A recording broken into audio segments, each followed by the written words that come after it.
funny that, because I didn't realise I was a moose fucker until I came to Scotland. There you go. Hello, I'm 43 and I've got a body like a dropped lasagna. I'm 43 and I now ejaculate with all the force of Mary Berry's icing piper. Women now look at my naked body in the same fearful way that pensioners look at snow. Let's be honest, they're both probably going to break your pelvis. Enjoyed the mass trial of Britain's celebrities like some paedophile Nuremberg. That was good. Stuart Hall got 15 months. The judge said he would have given him 15 years, but he was worried that he'd ejaculate when he heard the sentence.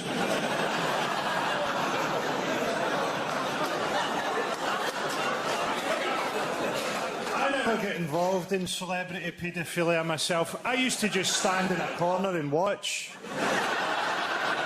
I'd simulate the feeling of paedophilia by getting Jeremy Beadle to wank me off with his tiny hand.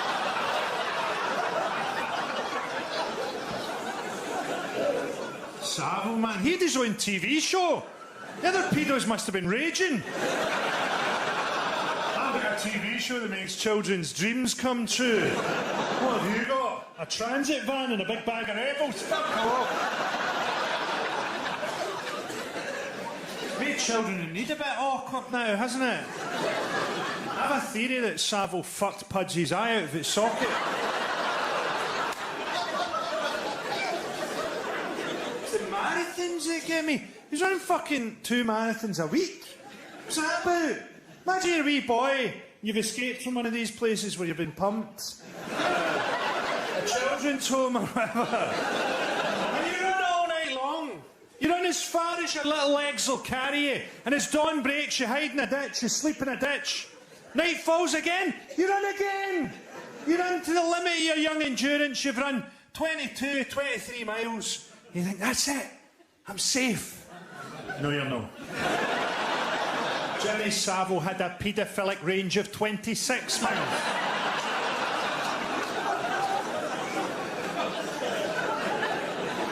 Obviously, the top people in paedophilia for millennia were the Catholic Church. That's why those little cherub angels had to evolve wings to try and fly up and away from the priests. That's why bishops had those big curly sticks to try and get them back down.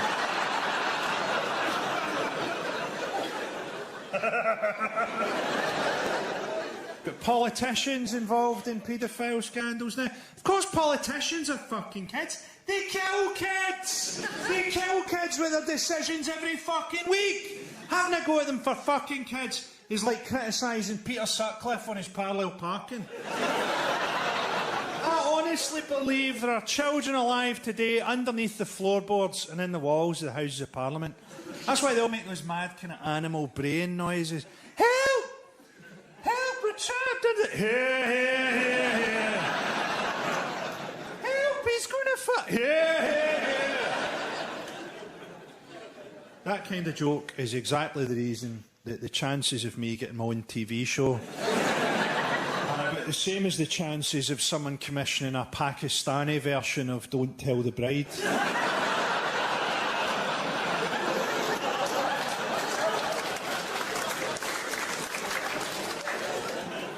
So it looks like we have a Prime Minister who fucks dead pigs' faces. I have to throw in an allegedly there for the edit. Allegedly, he licks the faces of dead pigs. That has to be an upper class thing, doesn't it? I don't think any working class person has fantasised about putting their cock in a dead pig's head since Raoul Moat died. Those revelations came in a book called Call Me Dave, which is ironic because that is the last thing that anyone will be calling him for quite some time. What else has been happening? Everyone went nuts about that lion that got killed. I'm not saying it's not sad that a lion get killed. It is. I hate it when you see these photos of big fat American tourists and they've shot a giraffe. And they're always wearing camouflage, like giraffes fucking shoot back. saying is, we've seen exactly the same photos of Americans with dead Iraqis. The only difference is, we know the lion's fucking name. I honestly think if I was an Afghan civilian at the minute, I would get dressed up as a leopard. I hope that got saved by Ricky Gervais.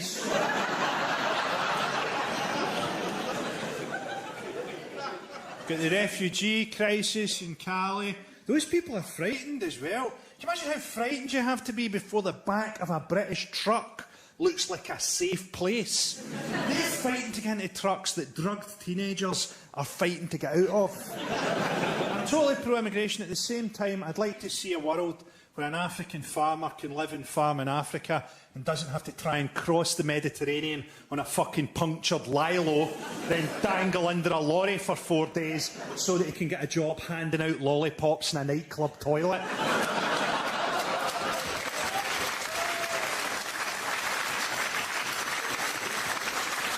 Also, I've never finished a piss and thought, I could really go a lollipop.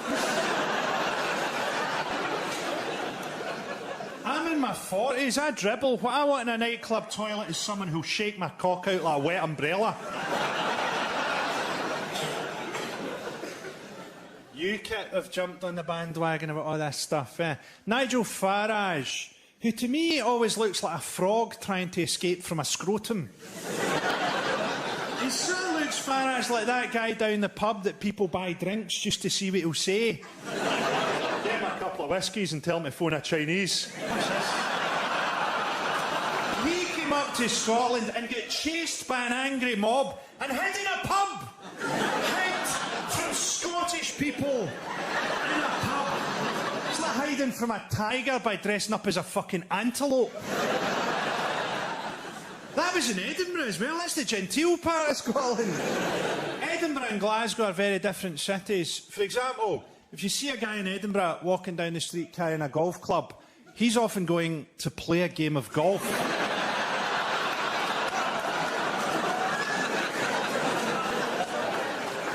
Farage dodged the question of whether he thought Idris Elba should be the next James Bond, and I think Idris Elba would be a great James Bond, because I want to see a Bond movie where the pre-credit sequence is just a black guy trying to drive an Aston Martin through central London.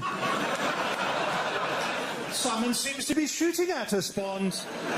I think it's the Met. UKIP want an Australian-style point system. Australia's the most racist place on earth. Ayers Rock is just a load of dead Aborigines with a tarpaulin pulled over it.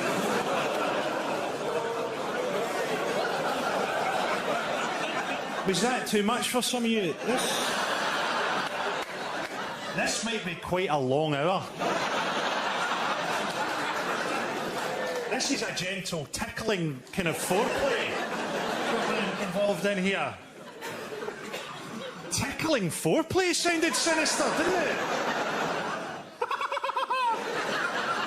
You never hear quite how racist UKIP supporters are, because they always do those vox pops for the news in the high street. They need to start doing those down the pub. Well, Governor, if you called me at 3 o'clock on Bromley High Street, I'd have told you that my main area of concern was Europe. But seeing as we're in Wetherspoons, I'll cheerfully admit that it's the Jews.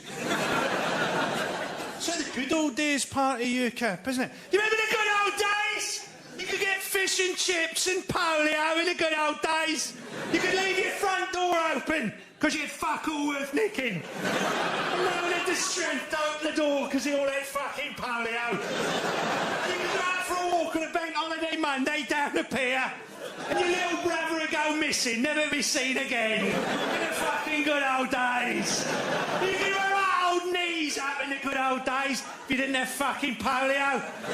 And you had variety shows on the TV. Not like your alternative comedy, no. Everyone in that variety show, they could dance, they could sing, they could tell a story, and each and every one of them was a convicted child molester. And you thought you vaguely recognised one of them from the day that your little brother went missing. But you couldn't be sure, because you'd been drunk, even though you were only 4 years old. Because it was the fucking good old days.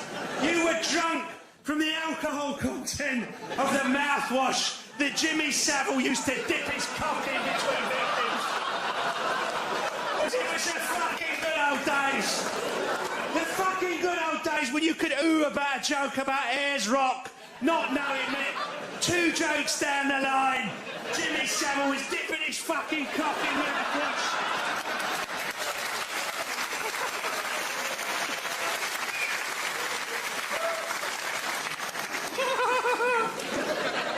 Okay, that bit's going in.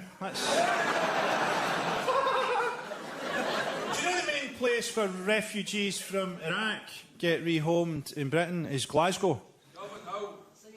Yeah, I didn't ask for exactly where. I wasn't just going to fucking fuck off the stage in the middle of this recording to go and find a fucking Iraqi refugee, eh?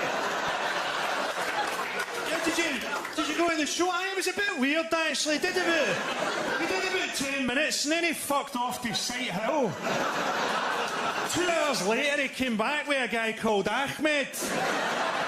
Wished us all a fucking good night.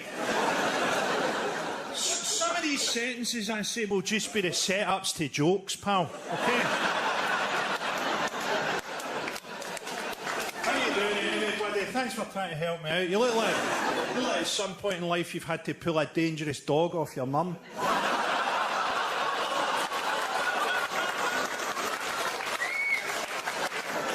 So that you could have it go at fucking her yourself.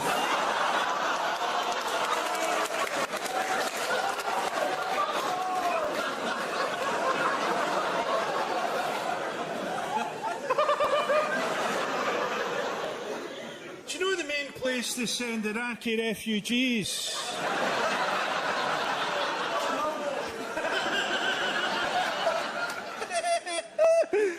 Fucking hell. So, boys, you're fleeing sectarian hatred and violence. I love the old film, man. 2 sets of fat people singing about famine. You'll never replace the hatred without Rangers, will you? You'll never get back to the same level of hatred without Rangers, even if you had a Muslim Partick Thistle. The Catholics and the Muslims would just bond over their mutual hatred of orange outfits. We're 6 points behind, boys, but we'll claw it back over Ramadan. I fucking love the Orange Walk, actually. I love it, man. There aren't a lot of things left in life that make me feel handsome.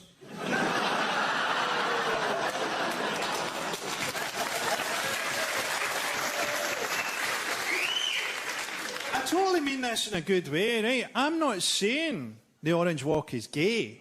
All I'm saying is, if I was trying to prove that I wasn't gay, that's not how I personally would go about it. Who are you calling gay? Fetch me my majorette stick and my big ribbon. I'm about to perform a wee routine that will leave you looking rather foolish. An English guy asked me the other week, what's the difference between a Scottish Catholic and a Scottish Protestant? Which is quite a difficult question, because there isn't one really. And the best I could come up with was this.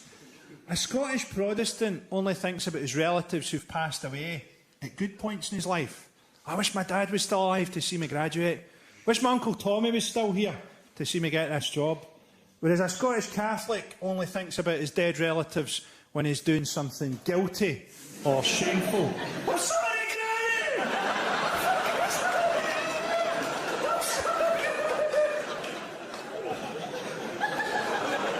I'm sorry about that joke, Granny. And my entire career to date. You were fucking blowing your nose really loudly during that joke, do you know that? You wanted a wee bit of attention? Hey, you look like someone tried to set an episode of The Undateables in the werewolf community. Hey,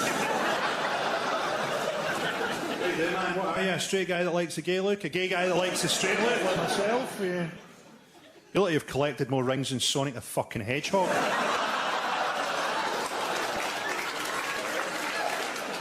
When you finally suck a cock, all it's going to taste of is relief.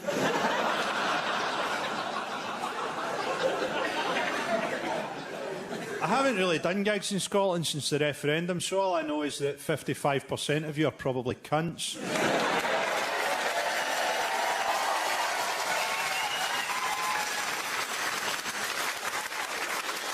honest, that was always the average with my crowds anyway, so... It was old people that swung the referendum, wasn't it? Do you know what it reminded me of? It reminded me of when you used to see an old Scottish couple on a quiz show, and you get behind them, you go, come on, be brilliant. Because they were Scottish, and they're always daft as fuck. Question number 1. Do you think that you can sell oil for money? Do you think we could, Alec? Do you think we could sell the oil for money? Do you think someone would pay us money? Money for the oil? We don't think so, no. You fucking stupid old bastards. Now we've got austerity. It's pretty bad as well. Things are so bad in Glasgow that mothers have started dressing their children up as referees in the hope that people throw coins at them in the street. And everybody's looking for someone to blame, aren't they? Is it immigrants? Is it people on benefits? It was the fucking banks! They showed you them doing it on the fucking news! Am I the only person that remembers that? Am I going fucking crazy? Do you know what it reminds me of? It reminds me of watching Columbo with my granny when I was wee. Columbo!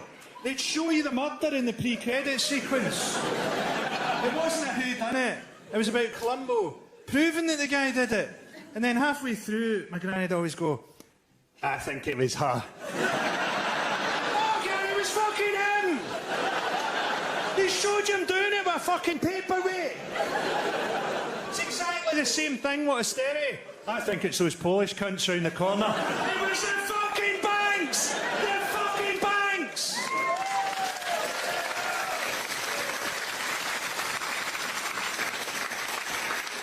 And the political class project onto you. They're all stealing, they're all scrounging, they're fiddling. Because they fucking steal from you! They fucking fiddle from you!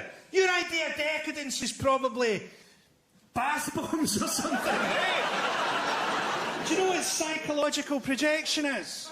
So, like, white Americans have a stereotype of black people as being criminals. And he's like, no, you stole them! You stole them from Africa! We need to think more about the psychology of politicians. Vladimir Putin is probably a homophobe because he's had to go through life with the name of a gay porn star.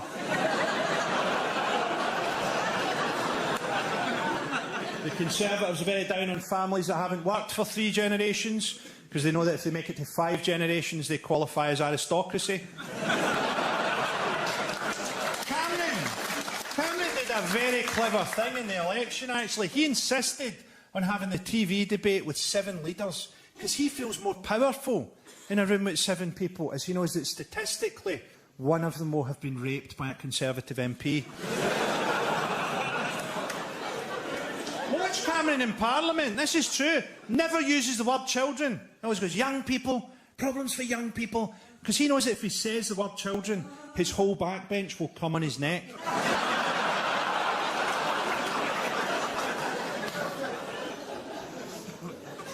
I thought it was very sad to read about the death of Robin Williams last year. I can't be the only person. You enjoyed the death of Robin Williams? Well, actually I did. Enjoyed his early work, but to be honest, Patch Adams quite amused me that the guy who did Patch Adams actually committed suicide. That was a certain amount of irony involved there. You'd be churlish to deny it, Frankie. I read about the death of Robin Williams and I thought, why can't James Corden get depressed?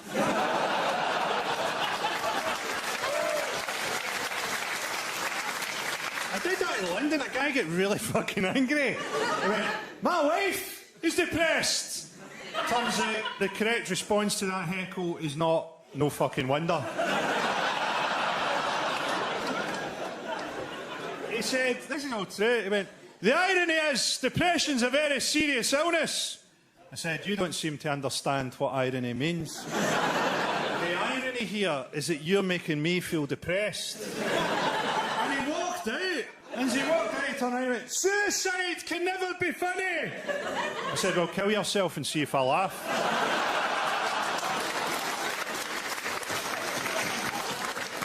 Why is it always comedy that brings out the worst in everybody? People don't go along to Hamlet and shout, "My husband feels melancholy."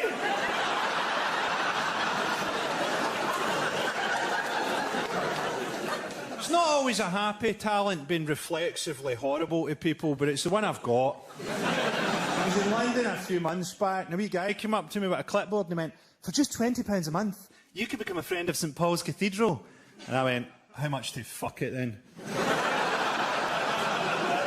That was actually the day of the Charlie Hebdo massacre. I was on the train down to London, and there's a guy sat across from me with his laptop reading about the massacre as it happens, and he went into a long, I think racist rant about how Christians never get involved in terrorism. And he was from fucking Belfast. I thought it was good David Cameron went over to show his solidarity with Charlie Hebdo. He couldn't feel less solidarity with what they stood for, could he? He should have shown genuine solidarity by telling a really offensive joke at the memorial. Just throwing the wreath to one side and going, "I'd just like to say that I like my women like I like my whiskey, 12 years old and in a barrel." I'm joking, of course, 18 and full of coke. People always lie at memorials, eh? My thoughts are with the family. Your thoughts are never in one place. Be honest about it. My thoughts are with the family and also wondering if I can fit a folded up flip-flop into my mouth.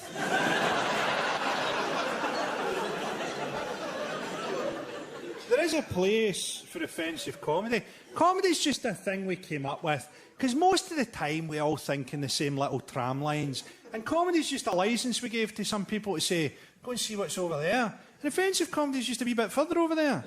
We don't go over there to horrify you either. Just go over there because we think it might be really funny or interesting. Could be important. I'll give you an example. Look at something we'd all feel the same about. Something we all think is a good thing, like cancer research. Someone will come up to you and go, "I'm running a marathon.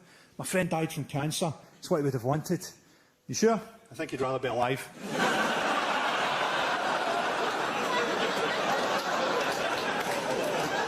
Don't actually say that. Let's actually go further out. Let's pick something we couldn't possibly disagree on. What about that wee guy that raised all the money for cancer research? He had cancer himself, raised millions of pounds, so we all think the same. We all think that's heroic. Let's try and look at it another way. Cancer research gets done on animals. That wee guy was the fucking rabbit Hitler. We've been doing cancer research for decades. We've spent hundreds of millions of pounds. Maybe we should stop. Maybe we should stop and use the money to build a giant water slide park for people with cancer. A giant water slide park the size of a fucking city, and you only get in if you've got cancer. And on diagnosis day, the doctor will say, "Well, I've got good news and bad news." The good news is you've no idea how fast you go down a flume with no hair.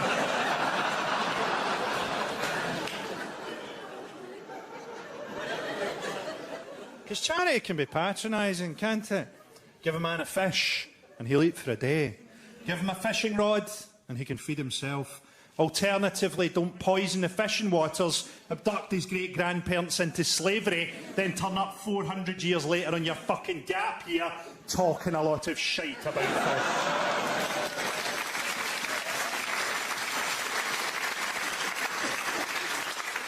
Charity ignores cultural difference, doesn't it? Oh, these people have to walk an hour every day just to find water. Maybe it's cultural.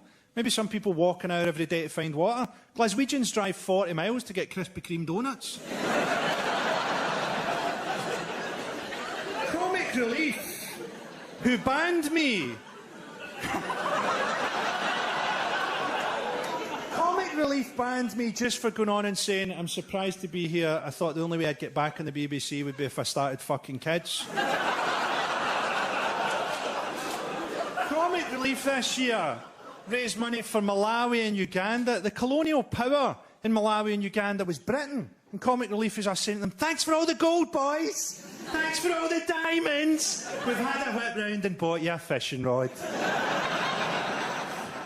I hate these gap year fucking grief tourists as well. "Oh, we all worked so hard over there. We all worked so hard in that village." No, you didn't. You spent half of every day working out how to hide your packed lunch. I actually hope those jihadi brides come back, just so they can one-up everybody's gap year stories at uni. That's nothing, Cynthia. I've spent the last 9 months eating hummus out of a skull.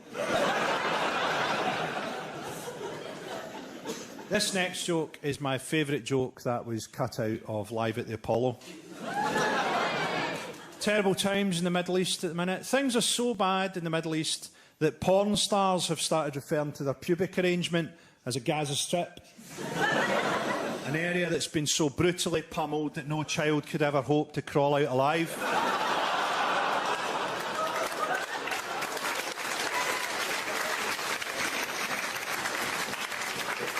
I mean, I wish I lived in a moral world where that joke didn't make sense, but I don't, do I?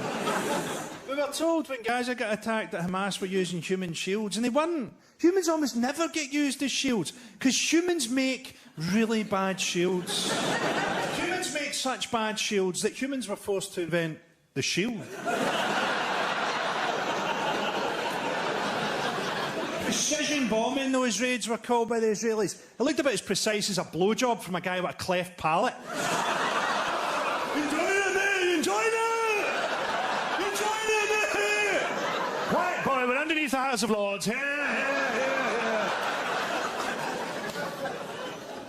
I thought it was sad Scotland didn't get independence, because, you know, I lived in England for a few years, but I think I still passed the test of full Scottishness in that I can hear a cricket score and have absolutely no idea who won. And we're a unique people, aren't we? The only country in the world where people give travel reviews entirely in alcohol prices. How was Prague? How was it? £1.30 for a litre of vodka. 40p a pint. Are there nice museums? Quite possibly, yes. I think whatever happens next, it's important that we do something that the English aren't expecting. Something to put England on the back foot. And the last thing that they're expecting is for us to form an Islamic caliphate. IS, independent Scotland. OK, we might have to learn how to treat women slightly better, but we can change. IS just went for independence. They weren't debating currency union. What will we use for currency? Journalists. Good idea.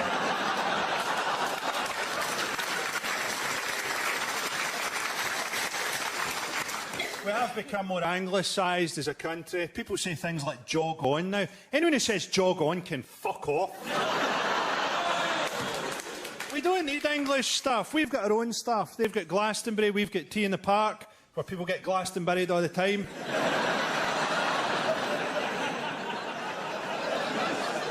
We could have had a Scottish homecoming after independence. Think about that.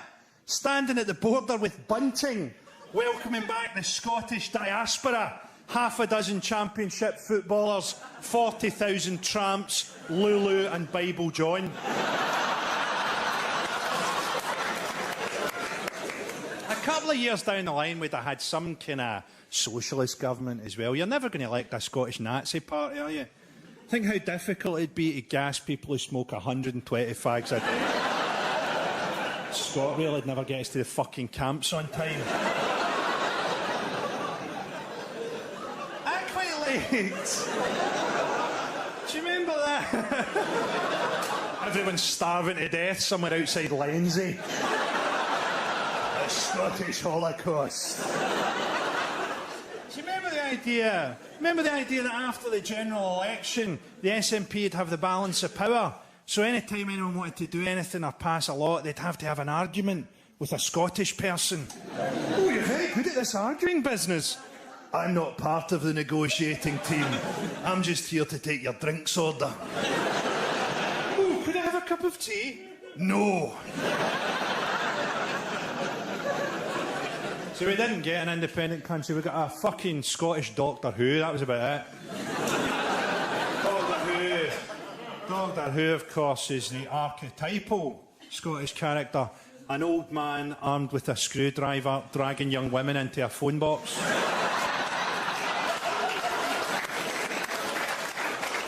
I'm taking me back to the 1970s.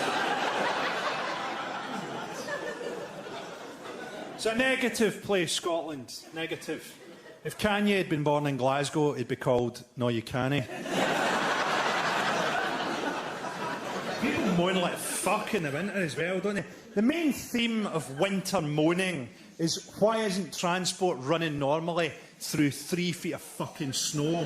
Why isn't this plane moving through the snow? Like, what you really want is for the pilot to come over the intercom and go, well, I've been told that it's not safe to take off, but I thought, fuck it, let's give it a go.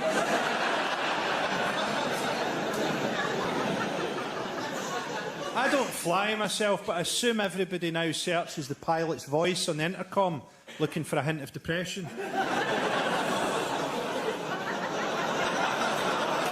We went through a little bit of turbulence there in my marriage. That pilot had just been told that he had a baby on the way. So in many ways, he did the right thing. Hats off to the cunt. I don't really think that. I don't think that. I do. I've got kids myself. And I think he was right to fuck his plane right into a ski resort. I don't think that. Who would think that? But I do think it was funny. I do think it was funny that at some point his girlfriend must have hung up and gone, I think he took that quite well.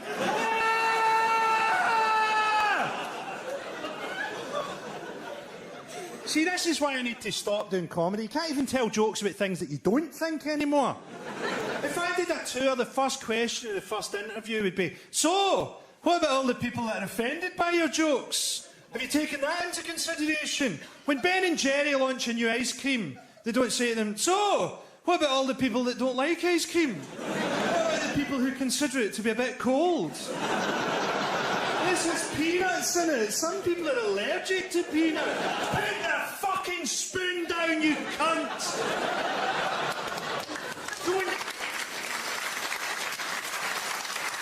Don't ever argue with a joke. It's like telling a clown that his car isn't going to pass its MOT. I can't write jokes for the average person. The average person is fucking Chinese.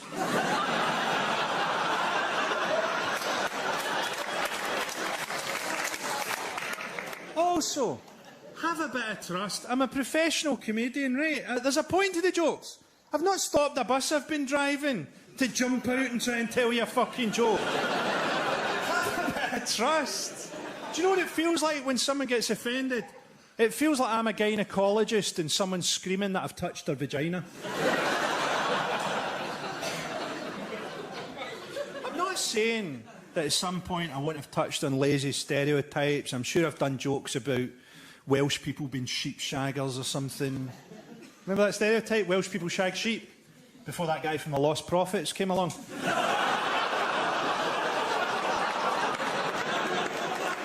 Don't worry, everybody. They won't be calling us sheep shaggers much longer. I'm going to clear this misconception up. Also, don't come up to me and tell me your jokes, okay? Do you think people went up to Harry Houdini and went, got your nose, Mr. Houdini? Oh, where did it go? Fuck off!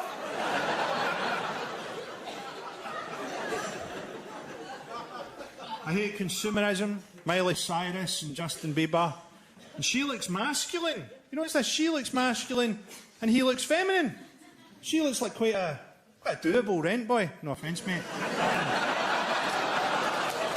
Bieber sort of looks like a grown-up Madeleine McCann cross-dressing for anonymity.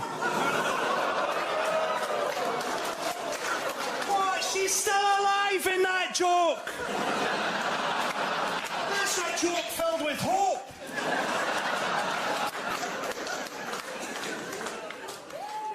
I like these wee consumer sugar festivals we have. Mother's Day. Sorry for ruining your vagina, Mum. There's a box of milk today.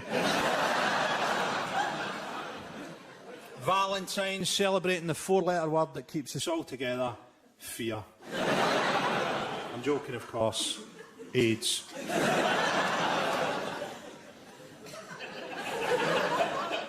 If you feel offended by anything in this show tonight, feel free to tweet your outrage on a mobile phone made by a 10-year-old in China. Because that's what Santa Claus does the other 364 days a year. He flies around the world, apologising to all the children that actually have to make the presents. Sorry about that, Woling Ho. Still, tea break's over. Back to work, son. People say that Steve Jobs died too soon, but I think it was a fitting metaphor for his company's attitude to battery life.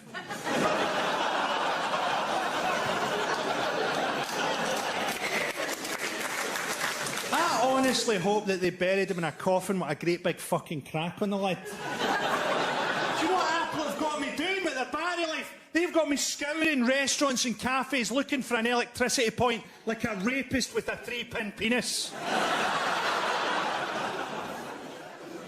Twitter's good though, isn't it? Before Twitter came along, if I wanted a stranger to call me a cunt, I had to go out for a walk. An old woman tweeted me, this is true, right? An old woman tweeted me and went, I hope your dog dies, cunt. It was 1 in the morning and I was still up, so I went, I hope your cunt dies, dog. Does anyone control on Twitter, can they? I admire the people that do it on Facebook, where everyone can see that you've got 2 ugly kids in a shit kitchen. I like those wee biogs people have on social media, where they put the most banal, depressing summation of their life. Tea drinker. I like to drink cups of tea. That's me in a nutshell, that is. Foodie. I eat food. I want a burst of honesty in one of those boxes. I was brought up in an atmosphere of such violence that I could never truly love anyone. The only person that loved me I rejected, and during my ensuing mental breakdown, I got a nutcase pregnant. I also drink tea.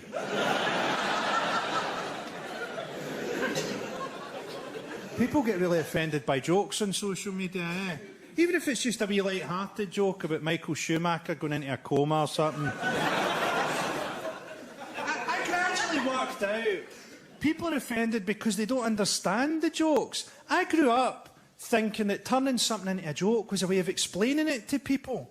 And as I've got older, I've realised turning something into a joke is actually a way of codifying information so that only a few people understand it. I don't know if you remember, but when Michael Schumacher went into a coma, I got a bit of grief for tweeting, the only hope is that overnight, Michael Schumacher's brain will be repaired by elves. So it was actually a very light-hearted elves in the shoemaker.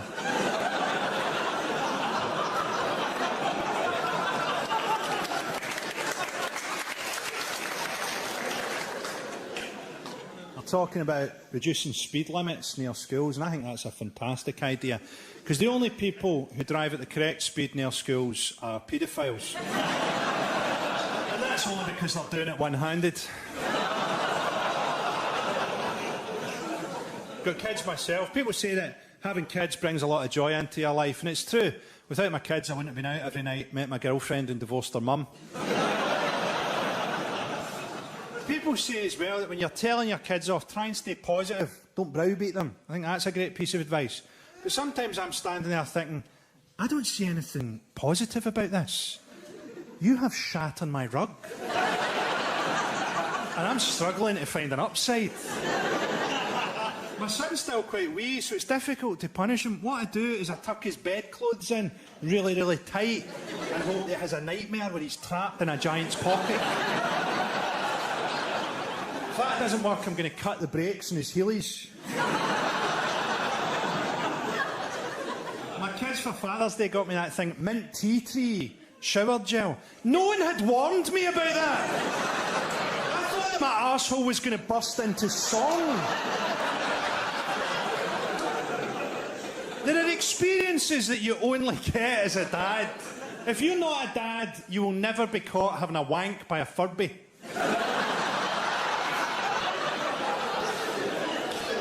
My kids are both at a great age, actually. They're both at an age where they think that anyone that shouts at me in the street must be some kind of fan.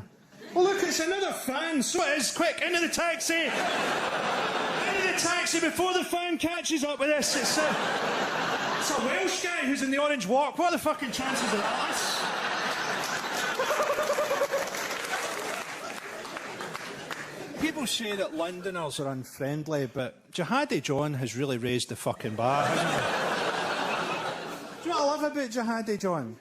I love the fact that he dresses up as a ninja to try and look scarier. It's not going to get a lot scarier, mate. Maybe if he wore a mankini, it would sort of be more sinister, because it would have the air of a stag night that had gone tits up.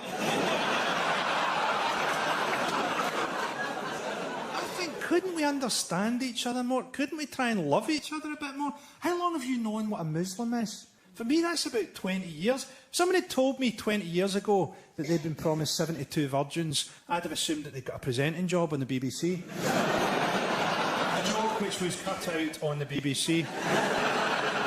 I honestly blame American foreign policy for a lot of this stuff. American foreign policy is horrendous, because not only will America come to your country and kill all your people, but what's worse, I think, is that they'll come back 20 years later and make a movie about how killing your people made the soldiers feel sad. Oh, boo-hoo. Americans making a movie about what Vietnam did to their soldiers is like a serial killer telling you what stopping suddenly for hitchhikers did to his clutch.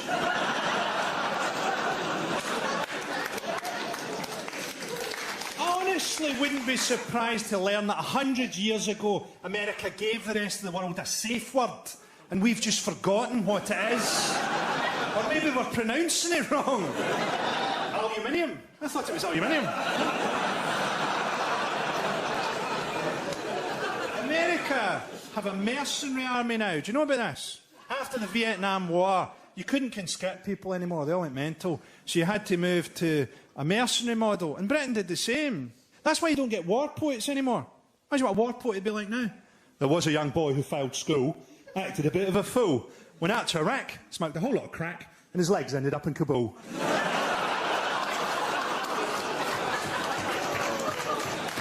I'm not generalising there and saying that soldiers are all stupid, by the way. I don't think that. I don't generalise. Hitler was a vegetarian. I'm not going to generalise and say that all Nazis are cunts.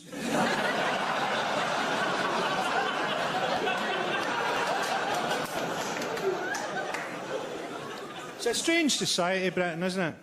You can have sex at 16. You have to be 18 to watch porn. You can join the army at 16. You have to be 18 to buy Call of Duty. You can register to vote at 16, but you have to be 18 before politicians stop finding you attractive. And I decided to ask myself, how do they create the British elites? Now, I have to warn you, this routine goes to a really grim and depressing place. I'll try and do something afterwards that's jolly and happy. I'm lying, but I'm trying to give you hope. How do they create the British elites? Boris Johnson, a great big fucking bouncy castle with Alzheimer's. A great big pissed up dandelion. How do they make him? Well, they do the same thing the Spartans did. They take you away from your family, age 7 or 8. They put you in a single-sex environment. Then they do what any mind control operation does. They bore you with Latin and cricket and double Latin, and then very suddenly, sodomy. Boris Johnson evolved that fringe as a kind of makeshift cum shield. I don't think that literally about Boris Johnson, right? I'm being metaphorical. But I do think the English public school system creates the worst people in the world. Our elites are the only people in the world that feel jealous of orphans. That's why they always fuck kids from children's homes, because they feel jealous of orphans. And even as they're fucking them, they say, at least your parents died. Mine just wanted to go skiing more. It's not over yet either. Then I thought, maybe it's worse than that. Maybe they deliberately cut social spending and attack groups like social workers so that there are always plenty of orphans for them to fuck. Maybe the British elites aren't just greedy and venal. Maybe they are the hands and eyes and teeth of a giant paedophilic monster. And the only time that monster feels any joy in life is when it's fucking children so young that the only way they can think to defend themselves from rape is to shout, Expelliarmus. you go, ended up being a wee Harry Potter joke in the end.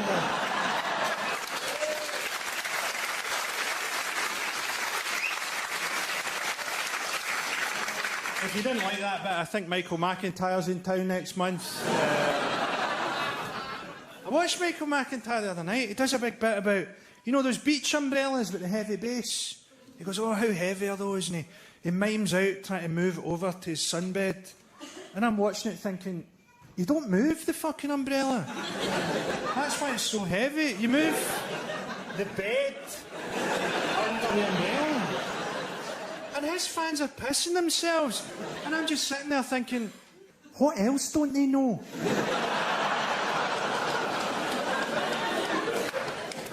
What are you doing, buddy? You tried to fucking break out there and it didn't work, you cunts! There's security at the door and you're fucking trapped in here. And if there's a fire, I'm going to sit in your fucking chest, you cunts! We're getting up at quite a tricky piece of material and pawing at the door like a fucking Yorkshire Terrier, you fucking despicable cunt.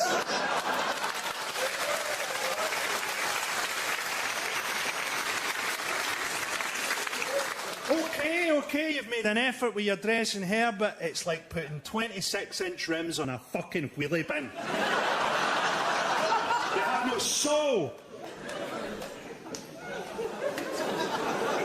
I honestly hope that you get cancer quite deep up your arse. I hope it gets cured, right, radiotherapy or whatever. And then a few years later, a guy in a ski mask pulls you into an alley and rapes you. And as the rapist comments on how tight your arsehole is, you suddenly realise that the cancer has come back.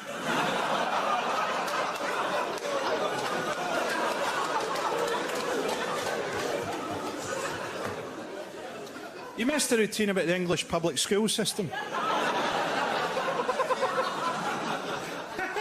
The Scottish comprehensive system does quite a bit of damage as well, to be honest. It's metaphorical, that routine, but there's a grain of truth in it, because the public school system encourages sociopathic traits. This is a government that was sending disabled people letters telling them that they were fit for work when they were fucking dead. We think you'd make a brilliant draft excluder. You have a brilliant future ahead of you as a speed bump. This is a Prime Minister that went to Sri Lanka and told them off for human rights abuses they committed with weapons we sold them.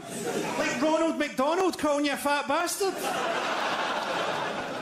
We need to engage more with politics, man. Most Scottish people think that NATO is just a nickname you give to a guy who lost a foot to diabetes.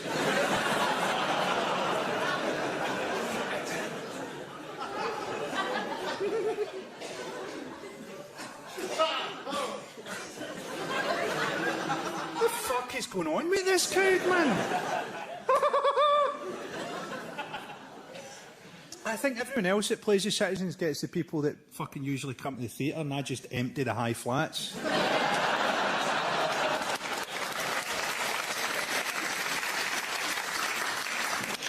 I honestly wouldn't have it any other way. I love playing the Gorbals, man. It's great to see women who've gone to a fucking sunbed place and asked for the shade Oompa Loompa. I honestly wouldn't be surprised if John Wayne stepped in and shot you dead with a fucking rifle.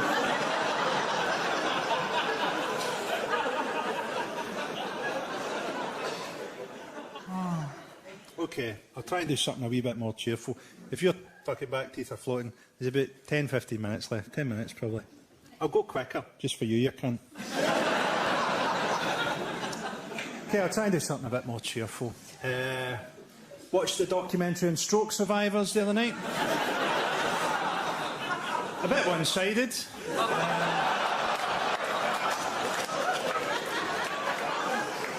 Did you see that woman that died after drinking 10 litres of Coke a day? She ate a packet of Mentos and they found her head 3 miles away. Piers Morgan says that women send him knickers through the post, presumably with the message from one cunt to another. That's a kind of sexist thing, isn't it? How ugly men can be and still get on television. Alan Sugar looks like he's been cleaned out of someone's belly button. Mother Teresa's knee. Jeremy Clarkson went a bit like that towards the end, didn't he? A bit kind of origami elephant vagina. Imagine punching your producer when Richard Hammond is in the fucking building. Okay, jokes. Jokes. Do you reckon if you get fingered by someone that knows sign language, it's like having a puppet theatre in your vagina? You can run, but you can't hide, is a funny thing to say to children with asthma. Well, that's too much. Asthma's a red line. There was a wee guy with a cleft palate being fucked under the House of Lords 40 minutes ago. Asthma's too much. Sorry, son, I didn't realise you had asthma. I thought you were into it.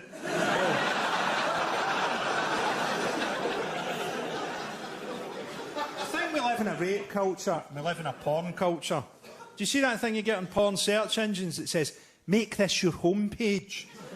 Who does that? Who wakes up in the morning, is confronted with footage of a 48-year-old woman being fisted and thinks, I'm home. Humans are the only animals that watch porn, unless you include my cat. And I think it's quite a sad thing, really, porn, because it denies the reality of sex. Think of all the stuff that's in sex that isn't in porn. Like the fact that men get depressed after they come, almost as they come. A wee joke from God there. That never made its way into the letters page of Fiesta, did it?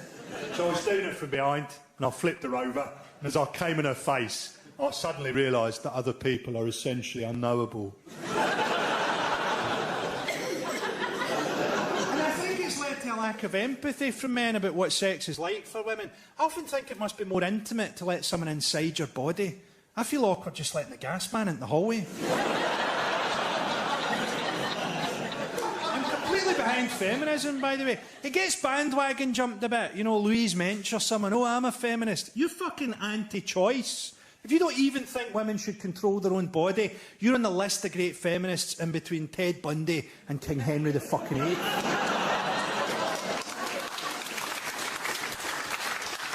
So I'm going to tell you about this wee incident I had when I wanted to do a routine about rape culture. But before I tell you about it, I'm not saying here, don't think about the language around rape. Do think about it, it's important. Rapists get called predators. I think they probably like that. You're not a predator, mate. You're a fucking scavenger. The majestic lion of the Serengeti doesn't have to drug the watering hole and pretend to be a fucking minicab driver. And also, I'm trapped in the sexist system too. I'm part of it, right? Because I grew up in it for fucking 40 years. I'm trapped too. I can watch Emma Watson give a speech at the UN and think that's brilliant and that's empowering, but I have to have a wank afterwards. Because I'm trapped too. I wanted to do a routine, right, on Live at the Apollo about rape culture. And they're really good people. And they said, we love the routine, you just can't say the word rape on the BBC at that time of night. And I think, surely, as human beings, we should be able to decode the ideology behind a word. I can train a dog to get annoyed at a word. Rover, Jehovah's Witnesses. This is before we get to the fact that different words mean different things to different people. You say Snapchat, I say speedwank. Then there's a thing called phenomenology. Phenomenology means the joke can't take place in my mouth, if you think about it. It has to take place in your head, doesn't it? This is why it's often better in your head, because you add stuff to it. This happened to me recently on Byers Road. An old guy asked me to help him across the road. He went, help me across the road, son. I've got AIDS in both ears.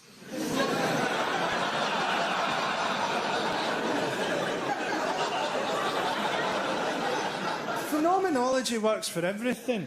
We've all got our own versions of stories. For me, the Pinocchio story is actually about Geppetto being a paedophile. He lives on his own in the forest. Then suddenly, a wee boy lives with him. And he says to his mates, don't listen to him. Tells lies. That's varnish on his face. I also think that Peter Pan and the Lost Boys are the souls of abortions. Explains Captain Hook.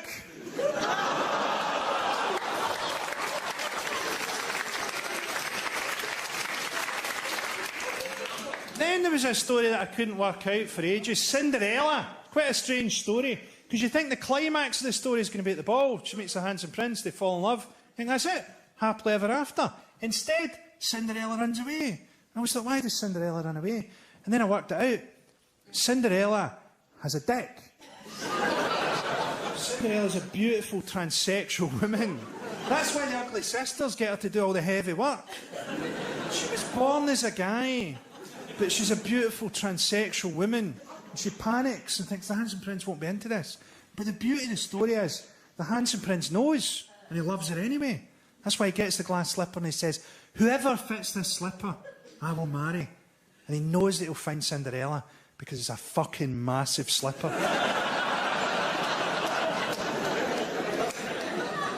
I did that in Edinburgh. A guy right at the back, clear as a bell, went, Cinderella runs away because her horse and carriage is about to turn into a pumpkin and mouse. I said, yes, but that is a metaphor for the cock and balls. And I had the clearest moment of wondering what the fuck I'm doing with my life, as I said. Life's sort of all gravy to me, because I was an alcoholic for a bit, and I thought I'd be dead in my mid-20s. So it's all been pretty good. The very last night I got drunk, I was in San Francisco. It's about 3 o'clock in the morning. This is like 16 years ago. I'm trying to get back into my hotel room, but I've lost the key. So I decided I'd try to jimmy the hotel door open with a credit card. Because there's a certain level of drunkenness where you think, hey, I might be a spy. So I was doing that for what might have been hours, when a guy walked out of the next bedroom, and it was a cop. It was an American uniformed cop. And he looked round at me and he went, you are lucky that I'm a stripper. I said this, but I went, good, because I fucking hate cops. And that's how I found out that he was not a stripper. He was a cop with a sense of humour. And as it later turned out, quite a temper as well. But the way he showed me how badly I fucked up was just brilliant. He grabbed his trousers in both hands and he went like this. The trousers went nowhere. I don't know if you've ever watched a big man hoping that his trousers come off. But that will sober you up. I didn't tell that story for years either, because I was ashamed. People would say to me, how was San Francisco, Frankie? And I go, £3.40 a pint.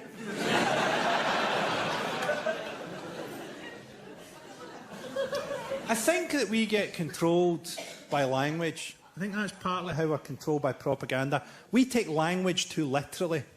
You know, we mistake the menu for the meal. Anytime you're tempted to take language literally, have a think about how much good parenting goes on in Motherwell.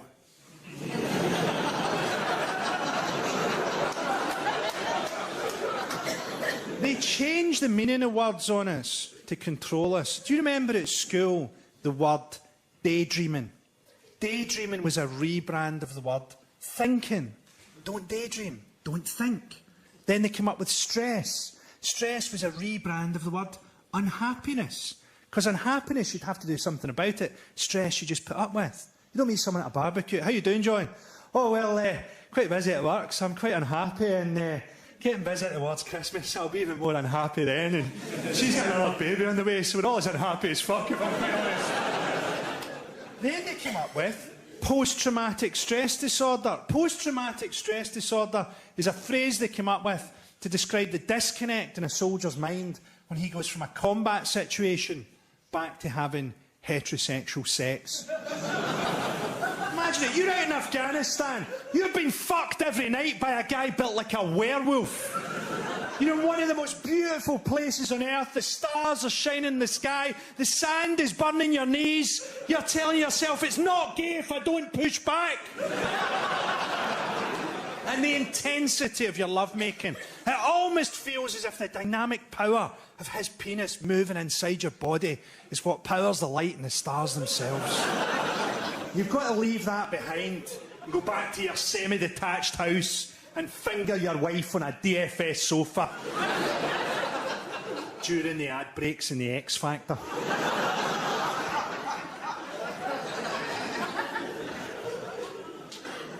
There's almost no hope in my work.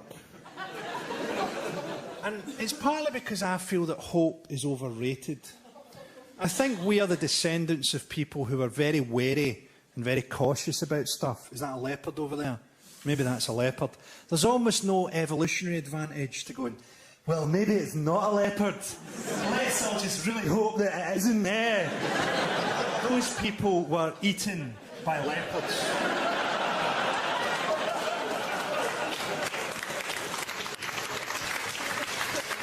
I'm not saying don't have hope. If you have a dream, if you have an ambition, please go for it. Because I love to watch cunts like you struggle.